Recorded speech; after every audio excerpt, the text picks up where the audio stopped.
So this guy solos 4 building-sized world bosses and a demon lord just for good measure. His weapon, a hatchet. His class, F rank. The worst role on the planet. Yeah, so let's back up. One day, the sky just tears open. The whole planet dragged into a galactic death game. Everyone wakes up with a class. Mages, summoners, monsters, the works. He gets a hatchet and a pat on the back. Then the heralds start showing up. World bosses, the system built to level cities. So the F rank lumberjack grabs his axe and goes hunting. No party, no magic, no cheat skill. And one by one, they drop. So how is the worst class on Earth suddenly unkillable? Funny story, it starts with a camping trip. Over a quiet river valley, a thought. Information is power. It can be the sword you run an enemy through. Or it's what you get for telling your new girlfriend your family used to camp. Congratulations, you're now the trip's designated lumberjack. He's pretty sure his dad just bought their firewood, but being alone out here isn't so bad. Back at camp, Tyler, Hannah's friend and resident not a third wheel, is losing it over who wrecked the tent. That was David, Izzy's boyfriend, busy in the trailer helping her, and he waves it off. It's a vacation. Tyler's not having it. This whole mess is just like last time. Then Hannah brushes it aside. It'll work out, and besides, Zach can help. He's good at this. Meanwhile, the man himself, sweating it out, is just thrilled to lend a hand. She keeps hyping him up while a few feet off, Zach's almost done chopping anyway. Tyler cuts him off. Perfect timing to go grab even more firewood, Hatchet Man. The hatchet swings up with a sharp whoosh. For a second, they just lock eyes, and it gets tense fast. Then he shoulders past with a flat shore and lets it slide. He walks off while the other guy stews, lost for words. Hannah just gets an earful. Her boyfriend is way too intense. She laughs it off. That's just who he is, as he heads down the trail alone.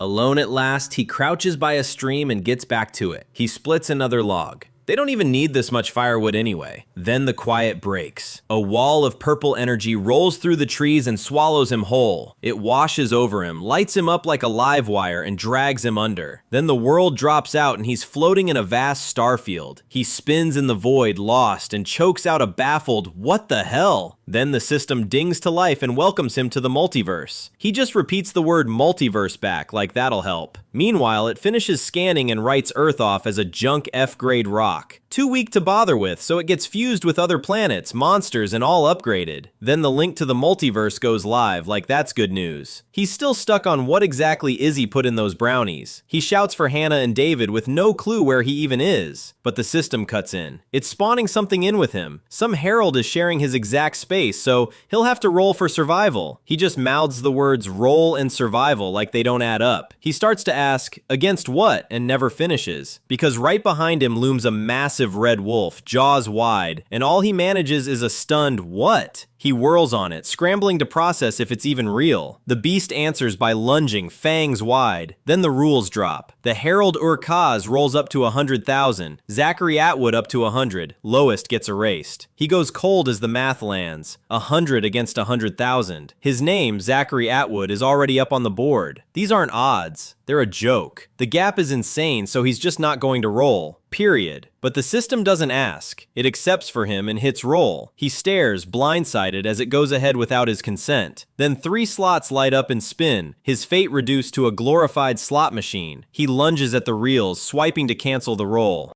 They keep whirring and none of his yelling lands. Then a chime and the digits lock on 96. 96 out of 100, about as good as it gets. The next reels start rolling, not that it matters now. Right then, something huge stirs. A red-eyed beast growling past the lights. His mind drifts to his dad and the goodbye he won't get to say. Then a softer memory, a baby on the couch. His sister, Mackenzie. How long before anyone at camp even notices he's gone? His life and death riding on one stupid dice roll. Then his fist clenches. Screw that. He lifts his head. The odds can go to hell. He grins and dares the system to give him a chance. Then the next digits slam to a stop on 91. A blue window blinks up. Congratulations. He drifts there dazed, his winning 96 glowing beside him. The Herald's own roll locks at a pathetic 91 and re-rolls are unavailable. It towers over him, a churning wall of red. Zach just stares it down, hatchet still in hand. Then the energy turns on him and floods into his body. When it clears, the verdict stands. Zachary Atwood survives survives, Urkaz vanquished. More windows cascade, standard protocols resume, and the level ups stack up. The next thing he knows, he's flat in the moss in a quiet forest. He drags himself back awake. He looks around the empty clearing, head still spinning. Must have passed out, better get back to camp. Then his stomach growls. Then he clocks the purple alien ferns around him, and none of this is the way to camp. A floating message answers. Earth was too weak alone, so it's being merged with other planets. He's not buying any of it. Maybe he's just imagining the floating windows. So he just starts walking.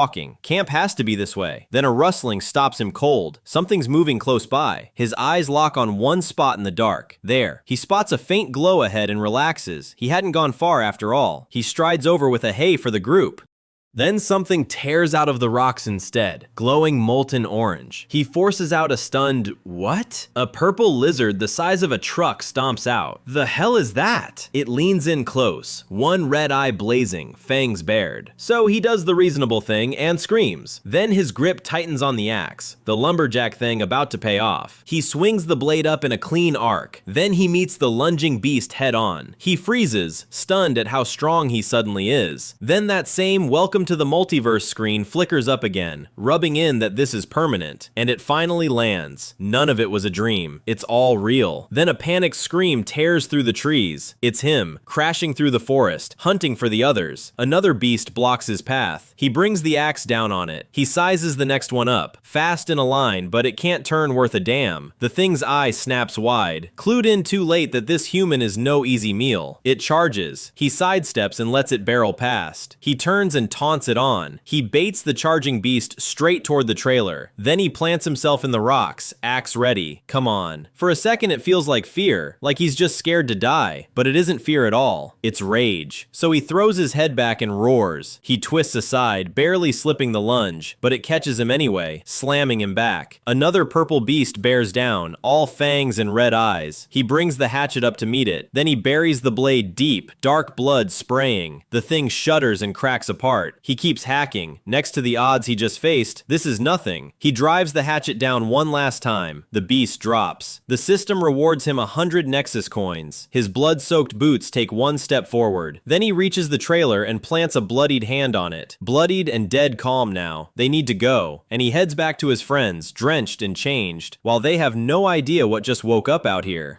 We open on the protagonist's face, fresh off his first kill. He slumps down as the adrenaline finally drains out. He stares at his blood-stained hand and mutters a shaky, God. Still half there, he digs for his phone. The screen lights up, no service, and a date that stops him cold. He reads it twice. His eyes snap wide. He's been out for 3 whole days. Inside the trailer, the bunks sit empty, no trace of his friends. He cinches a bandage with his teeth. They aren't coming back. He flexes the hand. The wound's already closed, way too fast. By every law he knows, he should be dead, but he isn't. No signal, and the trailer's radio dangles there, just as dead. The car's no help. Hood popped and battery stone dead. The protagonist hauls himself up over the brush and keeps moving. His mind keeps circling that creature, like Earth's being invaded. One thing cuts through it all. He needs to get home. He vaults a fallen log and presses deeper in. He hacks through the last branches onto a ridge. Below sprawls an alien valley, snow peaks, and a red beam stabbing the sky. Then he spots endless water, maybe stranded on an island. The rage boils up. What did the system do to his world? Tiny against the valley, he roars his curses at the system. Then a blue glow washes over him, like it heard every word. The titles stack on. First kill. First to solo an incursion general, cheating death. More cascade for killing things 50 levels above him, each another stat boost. A window says level 10. The protagonist just stares, muttering a baffled what? He looks at the hovering screen and it starts to click. His own status page. Level 16, stats juiced, 30 points, 5,000 Nexus coins. He breathes a quiet amazing, half wondering if the world turned into a game. Already level 16, the kid figures. Payout for beating that rigged roll. Then a quest board. Level 25 for a class. 4 more heralds. Hold an outpost to make lord.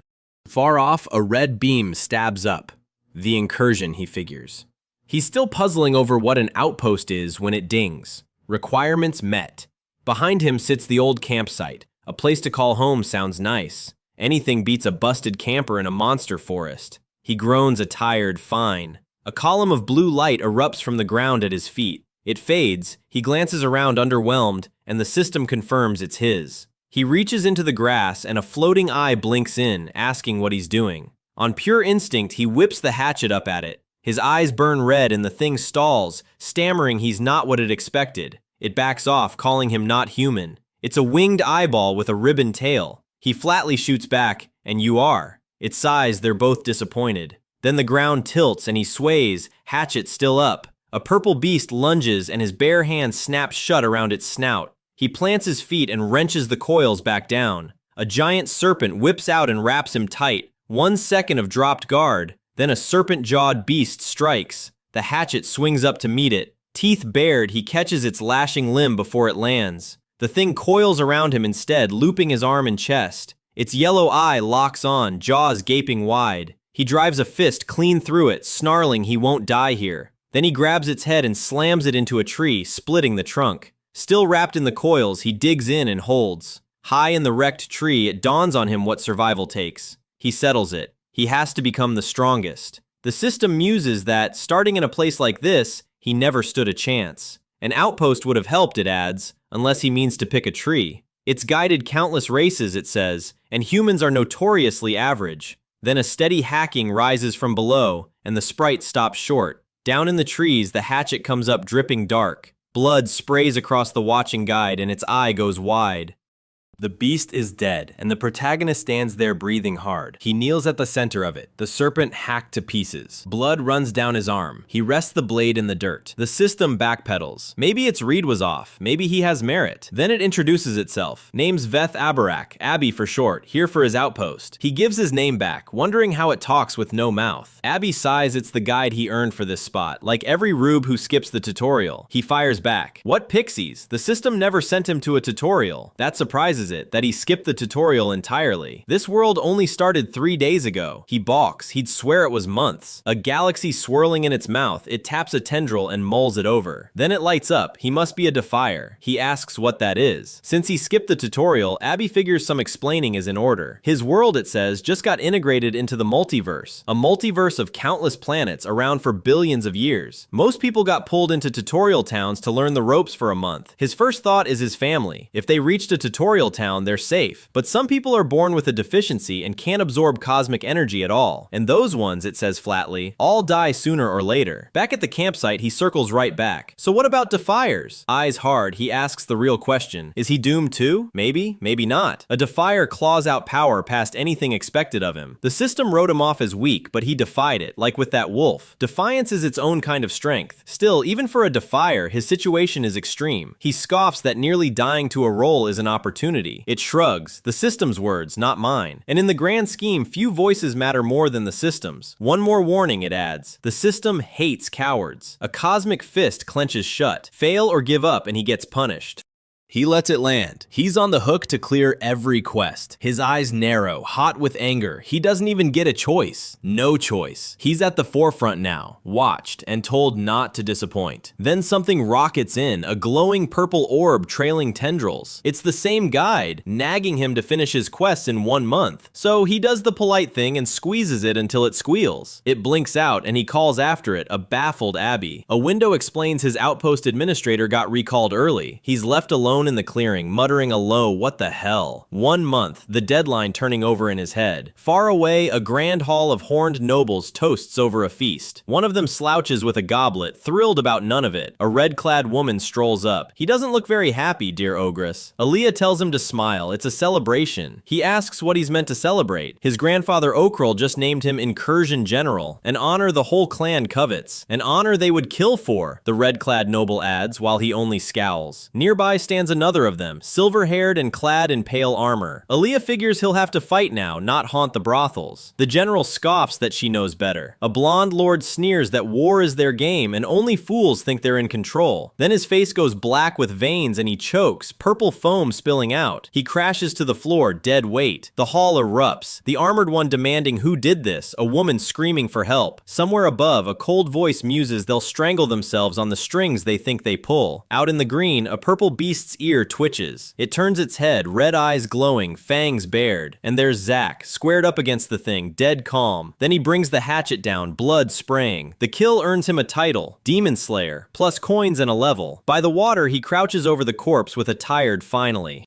He sits back grinning. This system sure doesn't make leveling easy. His status pulls up, a pile of free points still unspent, and he weighs holding off. But no, the snake taught him not to be naive, so he keeps his head start. He taps the screen and pumps the stats that pay off right now. Not the ones for later, his logic grim. There might not be a later. Far off, the red beam of the incursion still spears the sky. He sighs. 25 days left, wondering if Abby's plan is even possible. Before it left, the guide pushed him to clear the quests in 1 month, not 3, and he realizes the system punished her for telling him that. He pieces it together. Doing it in a month must earn some special reward. He scoops up river water, figuring this is his window while everyone else trains. He drinks it down, jaw set. He can't waste it. The hatchet arcs down and bites into the carcass, blood spraying. He shoulders the bloody blade with a flat right. Then he walks off toward the trees. Time to get back to work. Back at the outpost, a slab of meat roasts over the fire. Watching it cook, the protagonist mulls over his haul of titles. Most of them came from being the first to ever do something. Then he tears into the meat with a satisfied chomp. But claiming his outpost earned him nothing, which means somebody beat him to it. The system pulls up a readout on that serpent he gutted. There's no telling how strong other people already are out there. Sprawled by the fire, he figures the outpost shop must hold something useful. He swipes through it. Everything costs coins, 100 a beast. Then one listing stops him mid-bite. A teleporter, he reads back, suddenly very interested. He swallows the bite down. Grinning now, he wonders if it could whisk his family straight to him. Then the price loads. 10 million Nexus coins. The number lands on him like a dropped anvil. No way he grinds that out 1 kill at a time. So, the quests. The board promises a class, the herald's heads, and an outpost upgraded to a town. Like his stat points though, hoarding coins gets him nowhere. He rips off another bite and decides to spend on what helps right now. One option is a skill, Eye of Discernment for reading creatures. He buys it and a glowing sigil flares in his eye as he clutches his head. Then a glowing pendant turns up, a silver compass wheel on a fine chain. The system calls it a gathering array. Worn, it siphons cosmic energy straight into him. Meditating with it on, he's no real cultivator, but nothing stops him stealing their power. This is taking too long, so he heads out to kill some things. From then on, he spends nearly all his time hunting. When he can, he gets the drop on the demon dogs from a tree. Then he drops straight onto one, landing with a heavy crunch. He jams the hatchet shaft crossways into its jaws before they snap shut. Other times, not so much, and he just stares, dripping monster drool unbothered. Crouched in the rain, he reads a fresh set of tracks. With every fight, he learns more. How to swing the axe right. How to block, throwing the blade up as a demon dog lunges. His discernment skill finally names them. Barguests, demons of Clan Azrazak. He stashes supply caches around the island in case he can't reach camp. He hunts, he fights, dozens, maybe hundreds, but each level up crawls in slower than the last. Bloodied and calm, he stands over them now. They're his prey. Level 23, and he knows he needs to pick up the pace. His stats have nearly doubled, but the month's almost up, under 5 days left. Far off, a horned figure broods at a desk as footsteps close in. The silver-haired noble in pale armor turns, a name on his lips. Ogress. A half-drunk grin answers, "Ah, Rydell, and how go the incursion preparations?" His second coldly notes he'd know if he ever read the reports. A grudging sir. Ogres waves it off. What's a second in command for? Delegating is a leader's job. He'd rather stand, Rydell says, leaning in to ask something. Are you... He leans in, gives the goblet a sniff, and finishes the question. Drunk. Ogres just groans. Why does everyone ask that? The incursion is still weeks away. Rydell's face splits into a slow grin, one eye glinting gold. How right you are. He slides a document across the table. Sign this and get back to your wine. Ogres scrawls his signature, barely reading it. His cousin Keveron for Master of Scouts. Why not? Eyes glowing orange, Rydell thanks him and promises the orders will be followed swiftly. Ogres hiccups into his wine, none the wiser. Good man, always reliable. The tall doors swing shut behind him. Alone, the drunk act drops, his eyes sharpening. A few more weeks and he's free. Back in the alien forest, a bandaged hand presses into the dirt. It's Zack, pushing through the pale brush, eyes scanning ahead. Nearby, a truck-sized purple beast lifts its head, sniffing the air. Crouched low with his hatchet, the protagonist smirks. He's still downwind. Its horned head snaps around, red eye blazing, lightning crackling off its hide. It catches the blur too late, barely managing a what? How? The hatchet lands hard across its skull, blood spraying into the dark. Deep in the dark woods, he crouches low, breathing hard, eyes faintly aglow. What he's hiding from is a spiked, two-mouthed horror hunched over a kill. It tears into the carcass, bones crunching. Then he bolts, wondering what the hell that thing was. And it clicks. A herald, way bigger than the other monsters. Its claws alone are the size of his arm. He grits his teeth. Get back to camp, then make a plan. He slips into the old campsite and something stops him cold. Two creatures hunch by his fire, hissing at each other in some demon tongue. He ducks behind a tree, muttering a baffled "what?"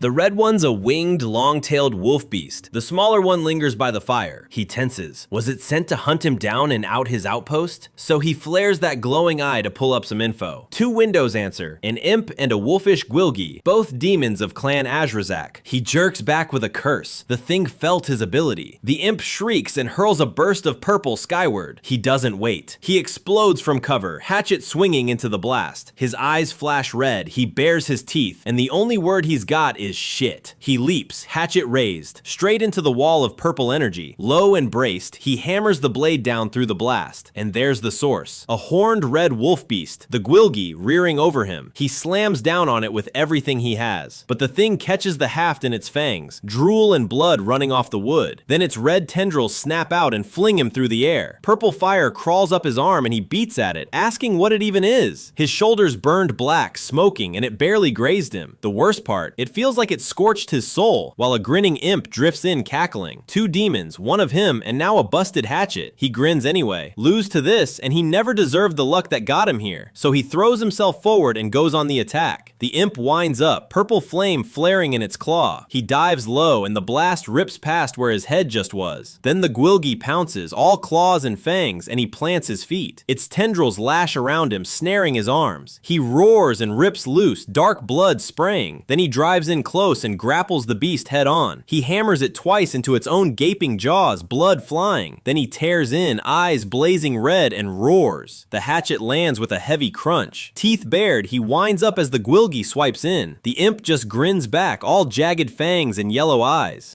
Then a burst of purple energy slams into him and he cries out. Bloodied, he looks at his hand and mutters a low, "I guess." The purple energy crackles over him, but he stays on his feet. A cold thought needles him. Maybe that 96 was just luck. The blade carves a bright arc through the air. A star flares in the void and one truth lands. Cosmic energy. The building block of the whole multiverse. He thinks back. Ever since the system came, since his very first kill, all this time he'd had cosmic energy inside him. The gathering array, he realizes, finally taught him to feel it. A red lash snaps past him and he throws his head back. His eyes flare, energy crackling across his face. He pours the energy into his axe. They broke the wrong thing. The imp takes a wary step, snarling something in its own tongue. Then it lifts off, conjuring a cluster of purple orbs. He twists into a leap, the energy-wreathed axe swinging up to meet it. He drops out of the trees, hatchet raised, red energy roaring around him. His eyes flash red, teeth bared mid-swing. The scout barely registers the blade before it bites down. Day 30, the last day of his 1-month deadline, back at the quiet camp. Claws rake across the rocks somewhere out of sight. He's floating face up in the pool now, taking it easy for once. Out of the water, he sits sharpening the hatchet across his knees. He holds the blade up to the bright sky. That should do it. He admits it'd have been nice to hit level 25 and grab a class first. But Abby told him to clear the quests inside the month. That won't happen now, but it's no reason to slow down. The system rewards risk, so he figures he might as well take another. Geared up and dead set, he decides it's time to kill a second herald. Far off in the demon hall, two hands settle on a rail, one armored, one clawed. Ogress smirks that it's been quite a busy month. He glances at Rydell, who coldly allows that, yes, for some of them, but this is just the start.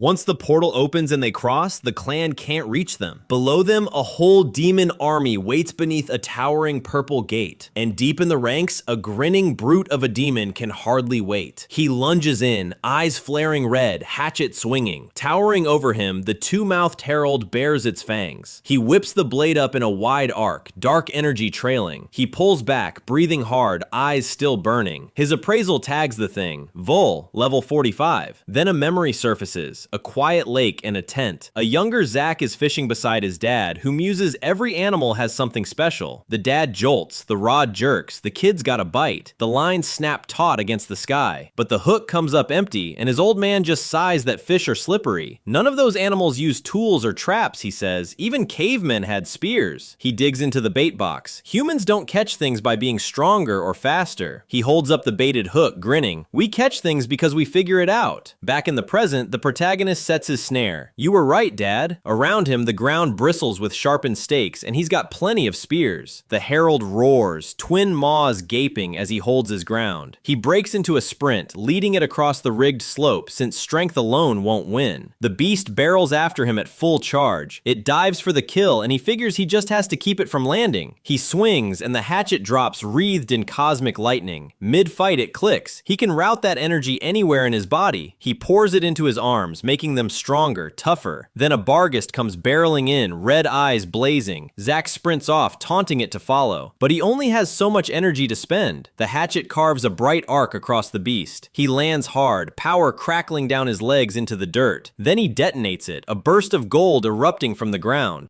Beast and protagonist square off, both pairs of eyes glowing. He brings the blade down, trailing fire. Far off, a towering purple portal looms over a massed demon army. Armored boots step up to the platform. Ogress asks where Rydell is. The general's told his second already slipped through the portal. That gets a sharp, knowing grin out of him. Then a blue-armored noble warns Ogress he won't be following. The demon flashes a fanged smile, eyes glowing teal. Back on the island, the red incursion beam still stabs the sky. Bloodied and grim, the protagonist tears across the open ground. His pendant flares with crackling rainbow light. He's overdoing it. Energy lines blaze across his skin. His body can't hold the cosmic force. But he can't stop now, not with the two-mouthed herald barreling down on him. He pushes off and lunges, the trees blurring past. The herald rears up, twin maws gaping, its red eye blazing. The two of them land facing off across the clearing. Tiny human against towering beast. Energy snapping down his legs, he plants hard and wrenches into a sharp turn. Then he launches, hatchet trailing energy straight at the beast. The herald twists, both maws snapping, claws raised to meet him. He pulls up and glances back, wondering if it actually worked. The blow tears into the herald, dark blood spraying through the brush. The beast just snarls, hatchet buried in its hide, red eye burning with rage. Then golden light erupts off him, level up, and finally level 25. The system rings out, quest complete, and a class is his to pick. He grins up at the sky, energy coiling around his hand. He did it! The protagonist throws his head back, laughing wild at the open sky. He jabs a finger up and dares the damn system to notice. Another herald down. Alone in the red haze, fingers still to the sky, the kid has made his point. Something huge snarls out of the dark, two red eyes locked on him. Zack bares bloody teeth, his own eyes flaring red, and curses. Then more eyes light up the mist, a whole pack closing in. Far across the merged world, a violet spire claws at a bruised sky. Down in the demon hall, a battered soldier begs, holding up his hands. A dark blade swings down, crackling with shadow. The plea ends mid-breath as the body crumples to the floor. A silver-haired noble stands over a heap of slain demons, sword still out. One of them plants a spear and gripes about wearing these foolish disguises. A horned noble tells him they wait until he says so, Namus. A downed demon gasps that he can't move, asking if Ogress really means it. Alea purrs whether that includes her, and he tells her especially her. He wants nobody on the new world tying any of this back to them. A throat tightens in his grip while someone asks if this is wise.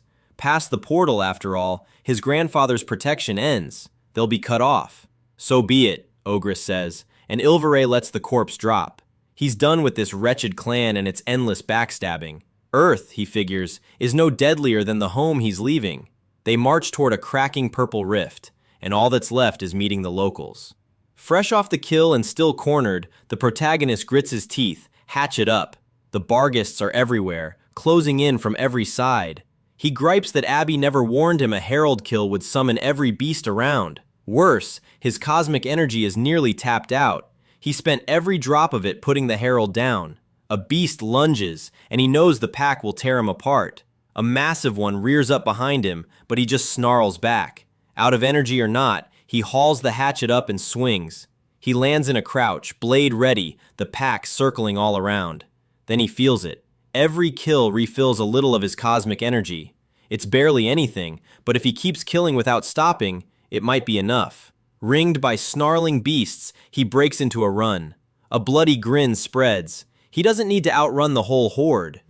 He drops on the nearest beast, blade arcing down at its skull. The plan is simple now. Kill every last one of them. Far away, the incursion camp sprawls under that towering red beam. At the war table, Rydell decides Ogress can stay missing. He's in charge now. He orders scouting parties out because something killed a herald and he wants to know what. A blue-haired officer in black and gold just smirks. Already done, sir. Pleased, the commander turns to the outpost plans, set on upgrading it fast. But a blade swings in from the doorway and cuts him off mid-sentence. A tall demon lord strides in, teal eyes cold, sword in hand, towering over the kneeling guards. Battered and bloody, Zack stands in the mist, hatchet still in hand. Torn flannel, busted boots, the wrapped grip caked in dark blood. Face running red, he mutters that he needs to find something. One of his supply caches, he figures, picking his way past dead barghists. He limps for a particular tree, one of his stashes. Then he grunts and hauls himself up the trunk. He reaches a fork in the branches and slumps there, spent. He sags against the bark, eyes sliding shut. By daylight, the protagonist is still wedged in the tree, resting. A bird chirps nearby and he cracks one eye open. It's been over a month now. He shields his face from the sun, noting the world still hasn't ended. For him, it ended a month ago, and he winds fresh bandages up his arm. The black, long-tailed bird flaps off and takes wing over the canopy. He marvels at how fast his body heals, but he's still nowhere near 100%, and it'll be a long walk home. He sets off walking, a grin tugging loose. Once he's home, he finally picks his class. His head snaps sideways, eyes flaring red. Someone's tracking him, and a horned, red-haired demon in dark armor stands there. The demon waits up the slope while he watches, wary from below. He dives into the brush and peers through the leaves.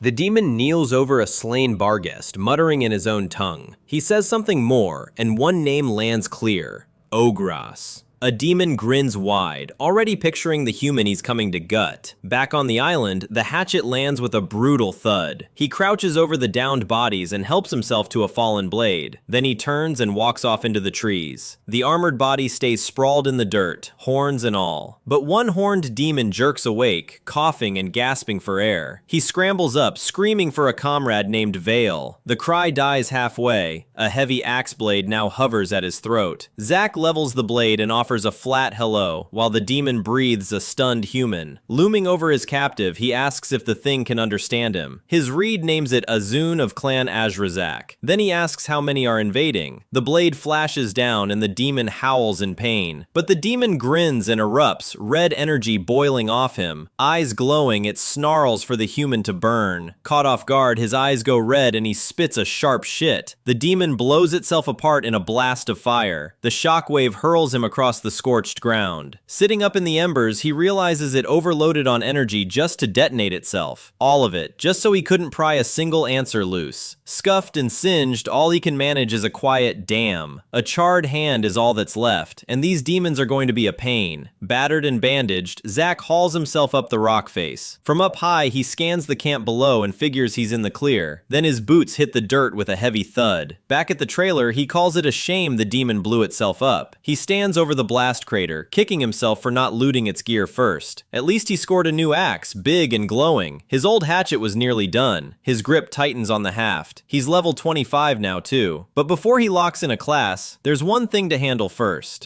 He pulls up the shop and buys an F-grade small-scale illusion array. A blocky device shimmers into being at his feet. He pops it open, eyes the glowing purple stakes, and figures these go around camp. One by one, he drives them into the ground. Then he sinks the last stake home. The protagonist steps back and switches the whole thing on. The stake flares, purple energy rippling out of it. A glowing dome swells up and swallows the camp around him. From outside, the campsite sits sealed under a crackling wall of purple. The system confirms the array is fully online. He presses a hand to the inside, marveling. Everything's hidden, like his camp isn't even there. Hopefully no more demons wander in. His enemies are smarter now, so he stays ahead. Now that that's handled, the grin comes back. It's finally time to pick his class. The system chimes in. Unlimited potential is complete. Pick a class now, yes or no? Battered and grinning, the protagonist reads a fresh system window and figures he won't say no. But picking a class needs a nexus node first. 6,000 10,000 coins. He gripes at the greedy system. There go all the coins he farmed off that herald. He taps yes anyway, just hoping this node won't ping his location to anyone. A ding, and a glowing crystal node erupts from the ground at his feet. He studies it, guessing it's some home base or an interface to the system. He wraps it with his hatchet, and it answers with a solid clink. Then a holographic window pops open from the node, lighting up his face. It tells him he's got 5 class choices to pick from. A slow grin spreads as he mutters that this is finally more like it. First up is Fighter, a common F-grade melee class, upgradable later. Then Acolyte, the elemental magic option, slinging the elements instead. Next is Marine, an uncommon naval class for sea battles he won't be fighting. Then Demon Hunter, built to track and exterminate demons, suspiciously perfect for him.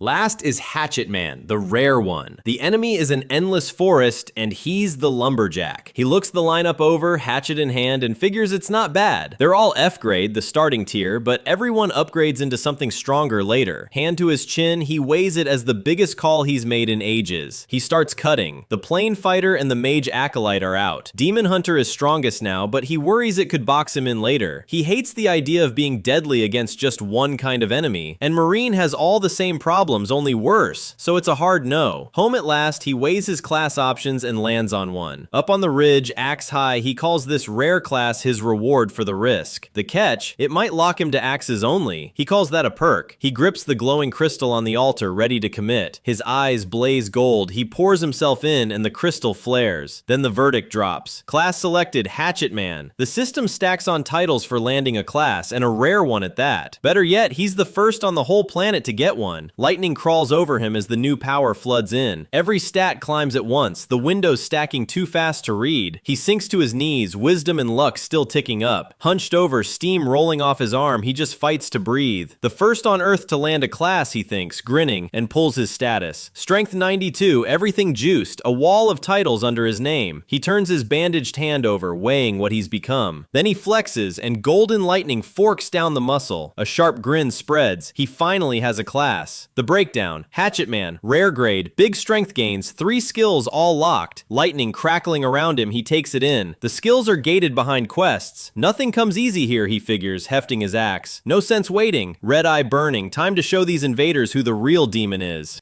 First, the standing quest. 4 heralds and the incursion general, already 2 down. Over the valley and that red beam, a voice calls the incursion a wonderful opportunity, even if that wastrel ogress nearly ruined it. What was the clan thinking naming him general? That voice belongs to a horned demon lord, lounging on a throne with a drink. He scoffs at the plan too. Really, send beast packs through the portal first. Down in the trees, a red-winged wolf beast prowls, and he calls it cowardly. Elsewhere, an axe bites clean through a log. The demon keeps gloating. Nothing on this island is even dangerous. The 2 heralds, he figures, just showed up and killed each other. Meanwhile, the real culprit is splitting firewood, and the general wasted them a whole month. The real threats are elsewhere, he means. The other incursions, out among distant worlds. Before the glowing portal, he muses the heavens surely notice their 10,000 sacrificed slaves. Teal eyes blazing, fanged grins spreading, for they are truly blessed. A few of his scouts, he adds, have already reported back. They found a nexus crystal vein buried deep in the island's mountains. Even a small one, he marvels, holds a staggering fortune. And as master of scouts, he goes on, his crew lounging nearby, well, he grins wider. Not every treasure finds its way back to the clan. Sick of walking, he tells his men to set up. Yes, Keveron, sir. On a ridge at sunset, he asks Kayla if the spot looks good enough. Over at the demon camp, a servant tells Keveron his table is ready. He waves a woman named Kayla into the seat and tells her to drop the sir. She seems surprised he has time for this with the incursion just starting. He grins it off. He always makes time for what matters. Then his smile curdles as he swats at buzzing gnats. They will wreck his meal, and it took ages to get Kayla here. He barks for a servant named Gormer to do something about the bugs.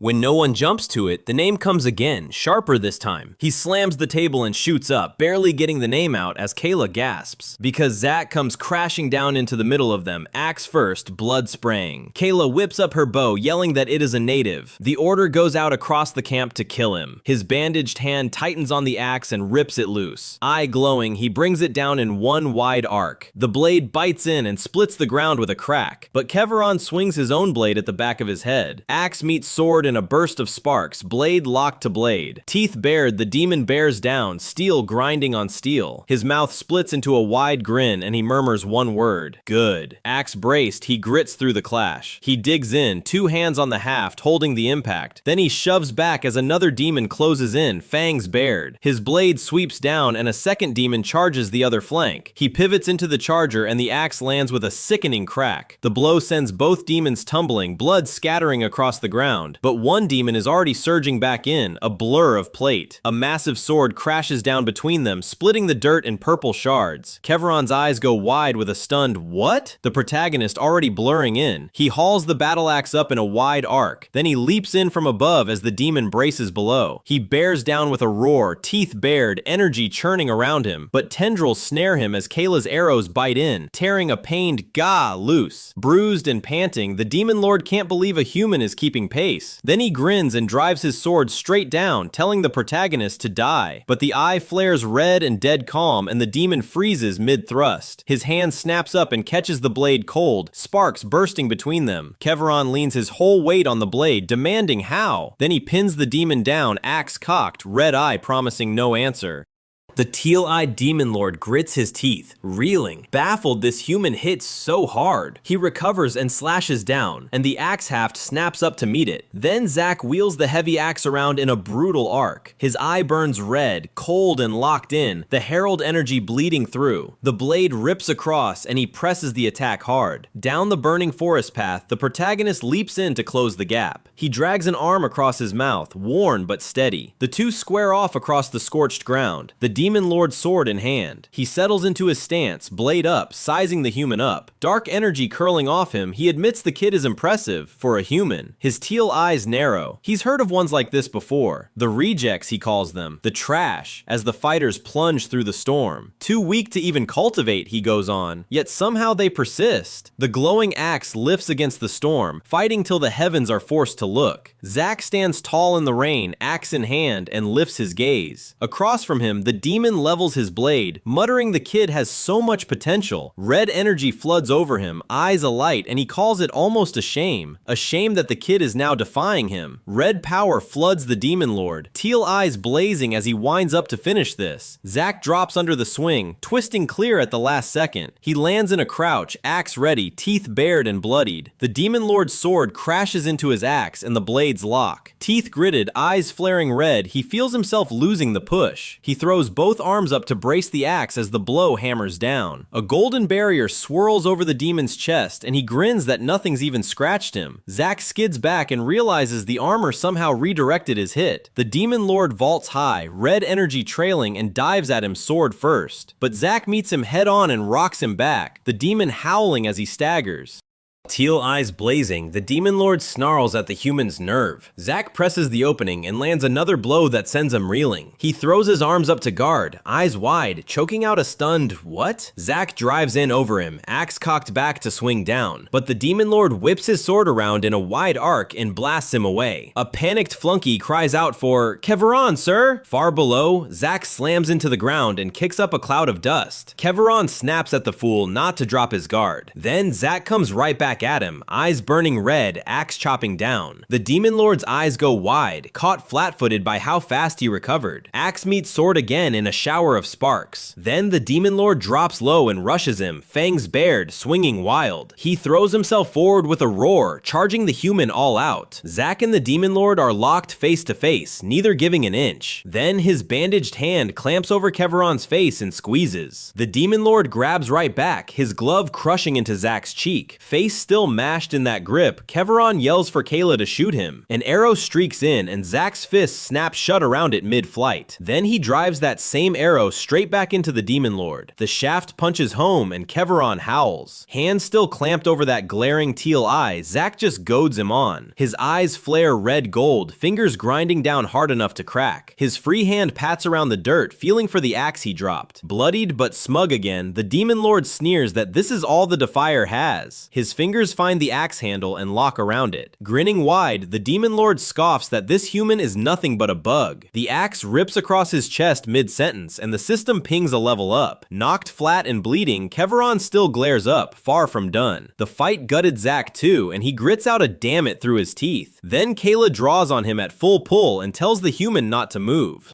She holds the shot from down the slope, an arrow trained right on him. The arrow thunks home, and he barks out a pained "Gah!" Axe still up. She knocks another, warns him again, and vows he won't get away with this. She promises he'll suffer, but he tugs the arrow free and dares her to try. He sinks to a knee in the bloody dirt, the Demon Lord sprawled nearby. Then the bloodied blade hangs over Keveron's face, the Demon Lord down and helpless. The duel's over, and Zack kneels to loot the body. He fishes out a little pouch, way heavier than it should be. He pops it open and grins as light spills out. The bag dumps a whole room into the air. Fruit, a teapot, dinner and all. Food, furniture, cutlery. Was this guy invading a world or out on a picnic? Then a few glowing crystals drift loose, and these ones look important. The system pegs them as Nexus crystals, packed with cosmic energy. He holds one to the sunset, like a tiny sun in his palm. His quest board flickers back. 10 of these reward the heralds and the general, so he soaks it in, gold energy spiraling, only mildly let down its F grade. Then he strips the armor off the corpse, buckles clicking loose. He ties the pouch onto his own belt, claiming the haul. A wide, satisfied grin. Thanks for the gear. Now in the Dead Lord's plate, he hefts the sword, useless to a hatchet guy. He taps a system window awake to check his progress. Off with their heads ticks to 2 of 5, but the outpost timer still reads 0. His class skills stay locked behind kill counts he's barely dented. He tallies the targets left. 2 more heralds out there somewhere. No clue where they're hiding or even what they are. His eyes flare red as his mind locks onto the real target, the general. Far off, a purple beam stabs up over the demon camp where he waits. Crouched in the dark above it, he turns their own word back. Time to be invaded. Outside the gate, a squad of demon soldiers scrambles into formation under the red beam.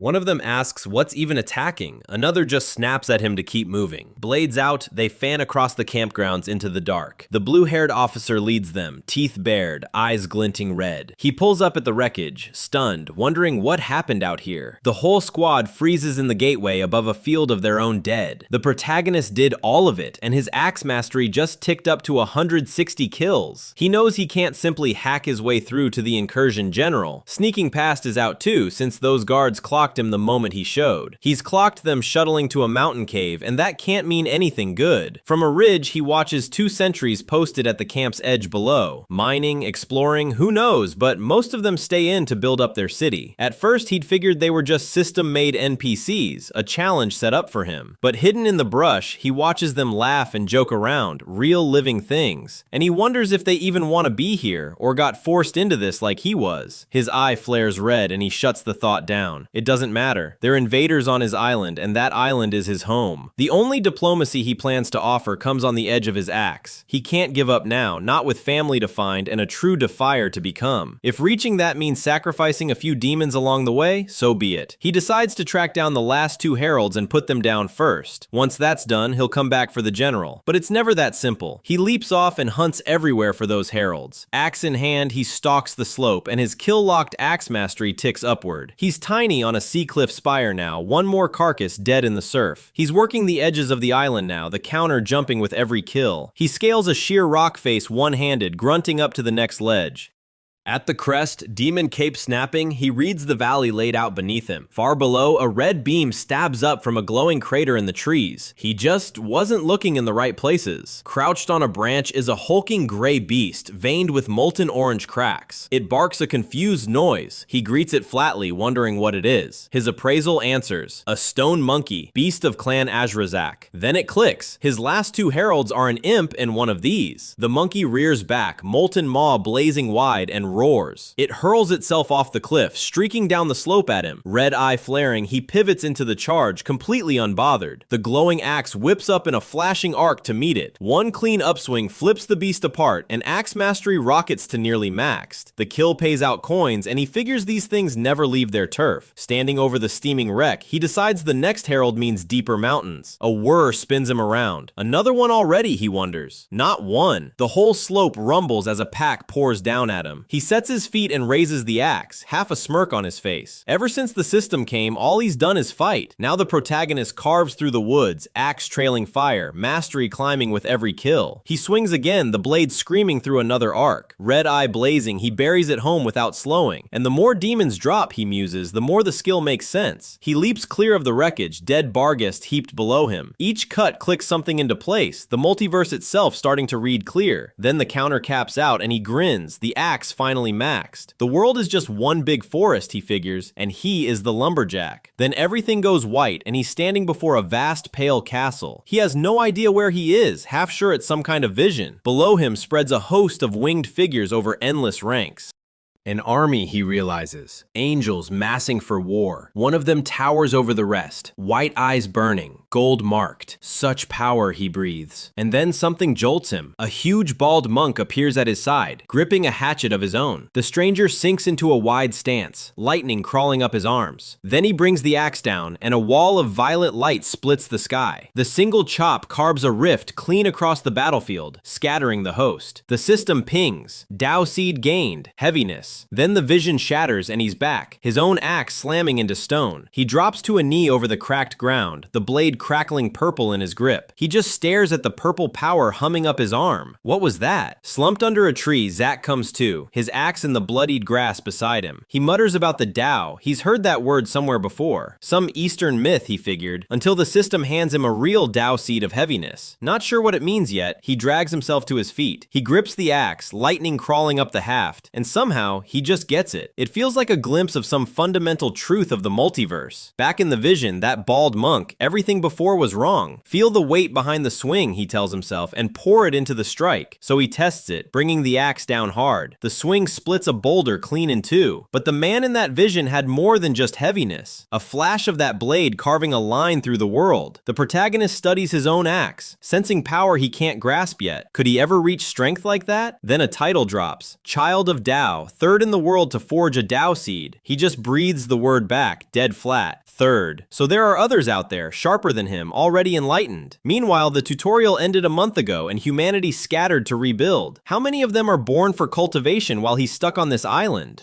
Suits at desks, a whole world organizing without him, while he fights alone. First time he's ever been outdone, and it stings. Level 28, strength past 100, and only one thought. Push even harder. Over the broken slope, a thought. When the pieces fall, the strong decide the new order. Then a faint smile. With everything else going on, he almost missed it. A class quest ticks up past 9,000 kills. His other one is nearly done too. He slumps against a tree, axe across his lap, and catches his breath. Meanwhile, in the demon hall, a horned noble reels at word that Keveron is dead. A scout reports it plainly. He died, sir. They figure the same thing that killed Vol and Urkaz got him too. The noble's grin cracks loose. Couldn't have gone better, the fool got himself killed. He smothers it under a cough, blaming the planet's air. Composed again, Ogress sends a squad to check on Cindermane and Gugo. Then he grins to himself. Let Rydell and the locals kill each other, problem solved. His lieutenant warns he's smiling too much. Oh, shut it, Ilverare. Back on the hunt, the protagonist stalks toward a cave. The chop count climbs to 9,999, one short. He drags a forearm across his brow and keeps moving. Then he hefts the axe. One more. He swings, and the blade tears a lightning arc clean through. 10,000 of 10,000. The skill caps, and purple lightning roars up his arms. Then it drops him face first into the rock, completely spent. He pushes up on one arm. A dark horde is massing on the ridge. A massive stone beast turns its molten head and finds him. Then the whole pack lights up and charges. The axe drinks it all in, lightning crawling down the edge. A whole pack of stone monkeys pours down the slope at him. A grin and one word, chop. He brings it down in a screaming arc. The strike rips clean through them, beasts coming apart around him. The mountains were hiding something and he moved on to find it.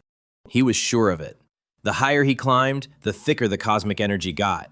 The stone monkeys ran stronger up here, prowling the cliffs like sentries. They reminded him less of dumb beasts, more of the thinking demons. They moved in packs, and most packs had a commander. A bigger brute with a frost-rimed beard sniffs the air for him. Stronger, sure, but nothing close to a threat. For days he kept at it, scaling the whole ring of peaks, and the hunt for another herald turned up nothing. Then, near sundown, something snagged his eye. It hit him. The herald was never up here at all. It was down there, marked by a strange red tree in the valley. Then he stops cold, a new thought freezing him. He drops toward the tree, blossoms shedding teal light around it. He stands tiny at its roots, wondering what happened here. Then it rears up over him, Cindermane, level 58, the Stone Monkey Herald. Gold eyes flare in the dark, and a single word hangs over it: run. Zack doesn't run. He drops the lightning axe straight down. The blade bites in, and the monster catches it bare-handed. One clawed grip locks the haft, a gold eye glaring down the shaft. Then that eye blazes, and the whole beast lights up. This is Cindermane, the Stone Monkey Herald, level 58. It rears up and slams down, dwarfing him. The blow flings him back, airborne and skidding. He lands in a crouch, grinning. That's a herald, all right. A Dao seed, a class, new skills, and the thing still caught his axe. The claw lifts, scarred gold where it stopped the blade. Far stronger than the last ones. He grits his teeth and dashes in low. The herald winds up, gold lightning crawling over its arms. Then it hammers the ground and the earth detonates. Spikes of light tear up from below as he leaps clear. He answers midair with a wide purple arc. A jagged wall of stone splits them, one perched high, one far below. Eyes burning gold, he comes down swinging. He leaps in, lightning axe screaming down. Cindermane bares its fangs and takes the blow head-on. The blade bites deep, blood spraying from its mane, but the herald twists and blocks the next swing cold. They blur past each other and Cindermane charges straight back. Then he notices it. The thing keeps putting itself between him and that tree, so he grins. He doesn't have to aim, just fake a chop at the tree. He whips the axe around in a wide arc. The herald lurches to guard its tree, and the swing lands clean. Just like he hoped. It's so desperate to save the tree it's giving him its body. Then Cindermane snarls and clamps a hand down on his arm. Black claws close right around the lightning blade. He grits his teeth and pours everything into the locked axe. It wants that tree as bad as he wants this kill. The energy detonates point blank and the herald reels, growling. Then it rips the axe from his grip and swings it back at him. The blow booms out across the frozen peaks. Then it hits him. That roar calls the pack and he needs this finished now. A massive fist catches him across the face, blood spraying. The blow sends him tumbling across the rocks, axe still in hand. He drags himself back upright, snarling that this is going wrong. Pull out now and he may never get the herald alone again. But the pack it summoned is closing in. Going back is suicide. Stuck between the two, he grits his teeth, red flaring off his face. Cindermane rears up at the center, roaring the whole stone monkey horde forward. So he does the stupid thing and charges instead. Banged up like this, he knows a long fight is a losing one. He pours cosmic energy into the axe as petals swirl loose. Then he breaks for the dark cave mouth in the cliff. Inside, he hauls the blade up overhead, the weight building. This might be a really dumb idea, but if he wants to live long enough to finish the heralds, it'll do. A test chop only cracked a boulder once. This needs far more. With everything he has, he brings it down.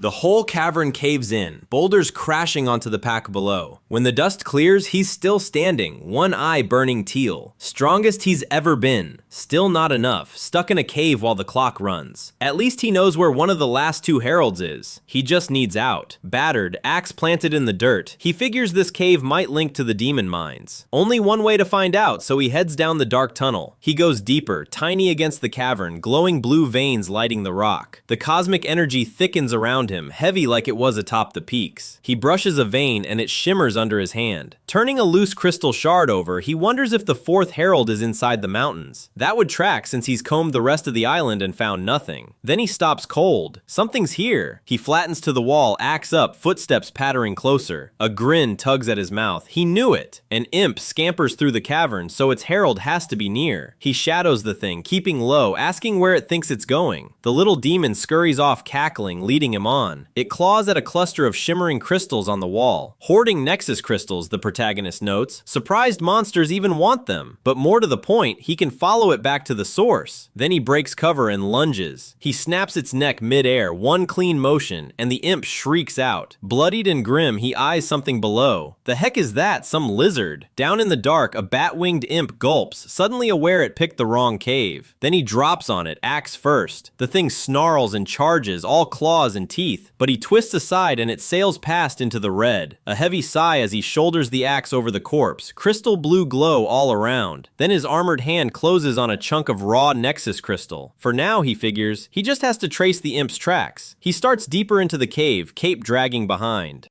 Turns out it's easier than expected. The kid only has to follow the awful stench. Tiny under the cavern, he wonders if imps have ever heard of a shower. But the smell isn't the only thing getting stronger. There's a sound too. Distant clangs ring through the tunnels, faint but real. Steel biting crystal again and again. The demons are mining his nexus crystals no less. Rounding a corner, he catches voices grunting in some guttural demon tongue. His grip tightens on the haft. Those sound way too close. He creeps into the open and there's nowhere left to hide.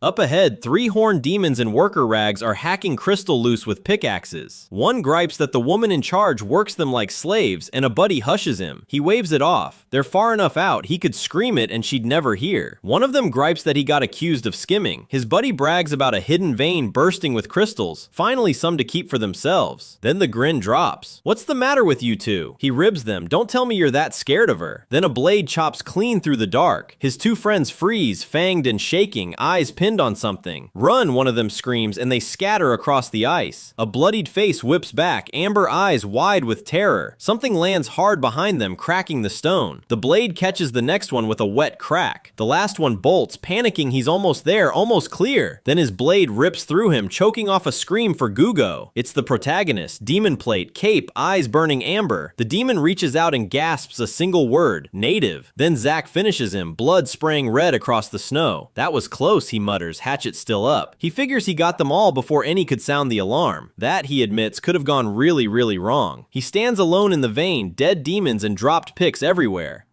Then his eyes catch something across the cavern. Oh, you have got to be kidding me. 2 demon elites clock the intruder and one tags him a native. Past them, a nest of bat-winged imps huddles over bowls of glowing teal brew. Their boss looms over a bubbling cauldron. Gugo, the imp herald, level 44. Zack strolls in with his lightning axe, sizing up the 4th herald. Perfect. The herald shrieks and a wall of purple soul fire roars to life. He doesn't slow. He dashes straight in. A white-haired noble named Zerez throws up a spiked shield to block the swing. The axe slams the shield and the impact cracks the air. He whirls past, blade flashing, and the red-haired demon barely sees it coming. The other one screams at Zerez to kill him. Then the axe punches clean through the red demon, blood spraying. He vaults off the falling body and launches skyward. The blow lands from above and Zerez howls in agony. He drops into a crouch. That purple stuff is no normal fire. The lesser imps hit hard at range but move slow and weak. He figures the herald plays by the same rules as its little cousins. Then he dives low, soul fire splashing across the stone. The catch is closing in without getting scorched alive. So he leaps again, lightning crawling up the axe. He swings wide and the imp screeches as the blade comes around. The strike rocks the herald, violet energy spraying off it. He plants a foot and spins back to face it. The imp answers by raising a churning vortex of soul fire around its lair. Wreathed in purple flame, it just grins, cackling like the trap already won. A spatial gateway tears open, crackling purple, and a voice vows to step through. Zack grips the axe, remembering the fight where he killed this armor's old owner. The breastplate, he recalls, can block and redirect one attack, a built-in trump card. And that same trick works on flames too. He launches through the air as a horned imp floods the cavern with golden lightning.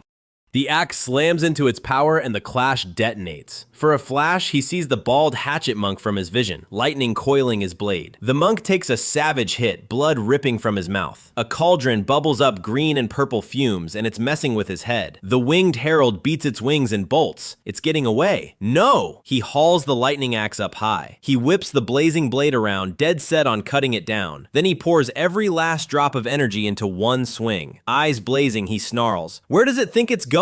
The blade of light cleaves the herald clean in two. The body crashes down dead, and a level up confirms the kill. He drops to a knee, lungs on fire, the quest ticking up another herald. He clamps a hand over his mouth. The smoke's too thick. That bubbling cauldron is the source. Leave it, and the fumes swallow the mountain. He takes one heavy step, head swimming, wondering what's happening to him. He stumbles, bloodied and reeling, the sickness clawing up through him. Then he throws his head back and screams, red power pouring from every wound. The last herald dead, Zack crumples to the cave floor, one red eye fading shut. We open on Zack face down on the cave floor, out cold and groaning. He drags himself onto hands and knees, gagging mid-word. He didn't even drink the stuff, and it's already churning his guts. Then he staggers off through the cave, knowing someone might come checking. He crouches over Gugo's split corpse, the herald right where it dropped. He pulls a gourd flask off the body and chugs it down. Slumped against the rock, he dryly thanks the dead thing for the water. A hand to his chest. Good thing he had this armor. Its redirect trick saved him, but the fractal powering it is drained. He pulls out out a Nexus crystal, wanting the cosmic energy if more enemies show. The crystal flares blue and floods into him. He settles back as the strength returns. So much better.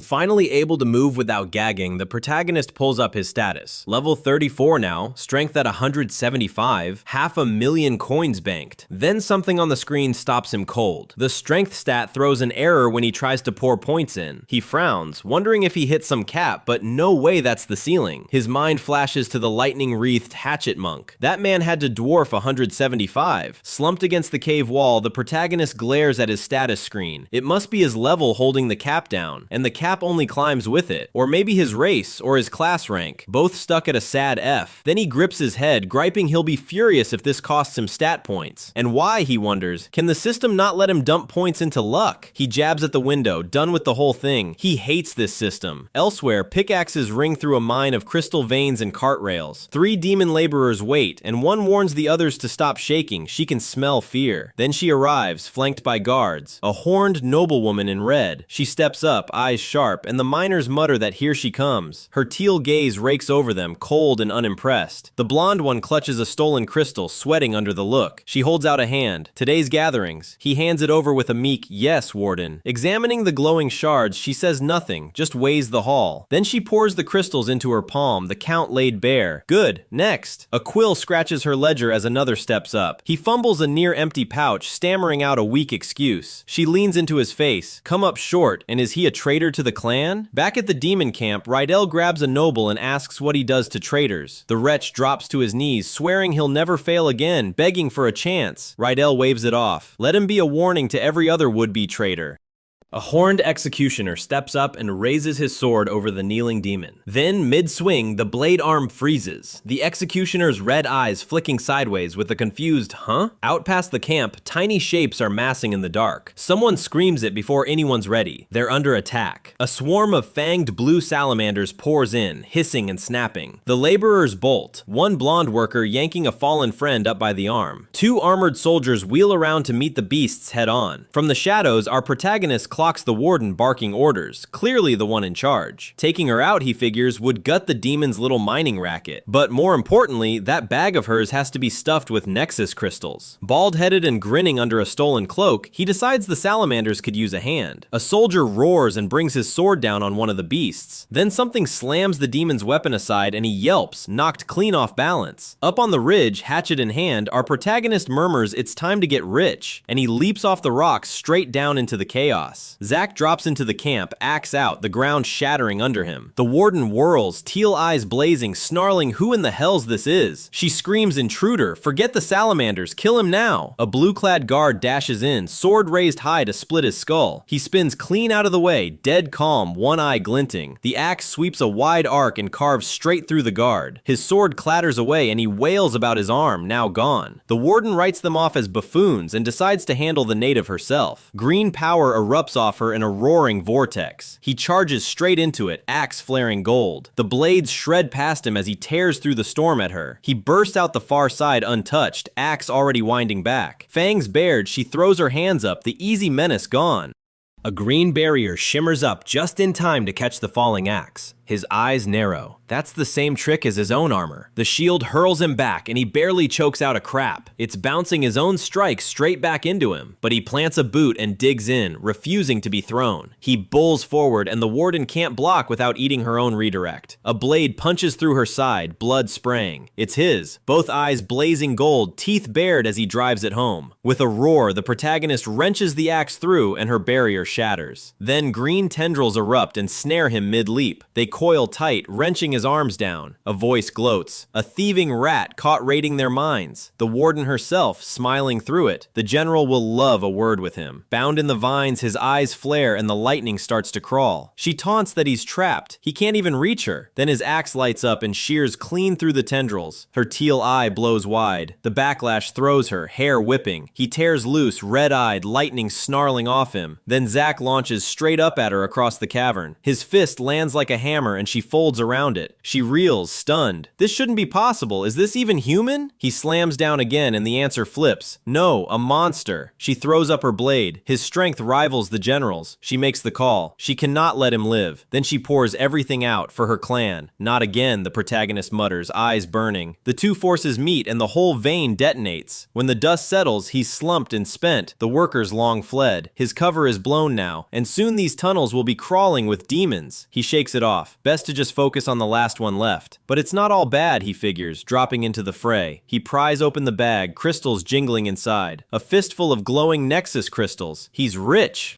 The warden blew herself up, but somehow her dress made it. The thing's clearly enchanted and tough enough to survive that blast. He pictures himself actually wearing it, and his brain just buffers. Screw it, he yanks the thing on over his head. If a dress is the line between living and dying, so be it. He needs to move before more demons swarm in, back out through his own cave-in. Those monkeys should have cleared out by now. He pulls up his status to check and stops. A class skill, Loam Walker. Walk 1,000 kilometers on foot and it's his. Some movement skill, surely. 1,000 kilometers is nothing. He'll knock it out in... His face freezes in the screen's glow. A new window slams up. Special dynamic quest activated. Ascension. Emerge victorious. Seize the fruit of ascension. Struggle for supremacy. Then a familiar lavender orb drifts in. Another vision, he figures. He has no clue what that quest even was, but it's going to be his. A massive cosmic tree towers ahead, and glowing-eyed monkeys ring him in the dark. Across the burning demon city, the nobles read the same window, stunned. The general ogress bares his teeth at the screen, hungry for it. Then his eyes blaze and he snarls about one damned monkey standing in his way.